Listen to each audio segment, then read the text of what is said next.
આગામી 22 જૂને વરસાદનું ફરી એકવાર આગમન થશે। સમાચાર સામે આવી રહ્યા છે, જ્યાં 22 જૂનના રોજ વરસાદનું ફરી એકવાર આગમન થશે।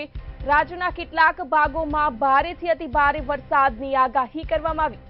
મધ્ય ગુજરાત, મહીસાગર અને પૂર્વમાં વરસાદ પડશે।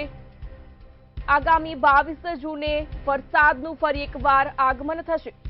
સૌરાષ્ટ્રમાં પણ વરસાદ પડશે તેવું અંબાલાલ પટેલ દ્વારા આગાહી કરવામાં આવી। ઉત્તર સૌરાષ્ટ્ર અને ઉત્તર ગુજરાતમાં પણ ભારે વરસાદ પડશે। અમદાવાદ, ગાંધીનગરમાં પણ અતિભારે વરસાદની આગાહી કરાઈ। આ સાથે જ અરવલ્લી, સાબરકાંઠા અને પંચમહાલમાં પણ ભારે વરસાદ પડશે।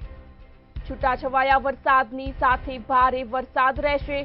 હવામાન નિષ્ણાત અંબાલાલ પટેલ દ્વારા આગાહી કરાઈ। 24 જૂનથી જુલાઈના પ્રથમ સપ્તાહ સુધી વરસાદ પડશે। રાજ્યના કેટલાક ભાગોમાં ભારેથી અતિભારે વરસાદ પડશે। 22 જૂનમાંથી સવારે સૂર્ય આગ્રહ નક્ષત્રમાં આવે છે।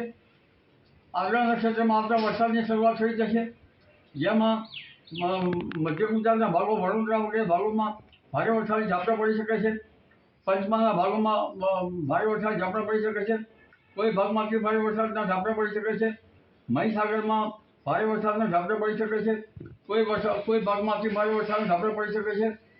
આ વરસાદ લગભગ આગ્રહ નક્ષત્રની આજુબાજુમાં લગભગ 21, 22, 23, 24 તારીખ સુધીમાં કે 25 તારીખ સુધીમાં રહેવાની શક્યતા છે।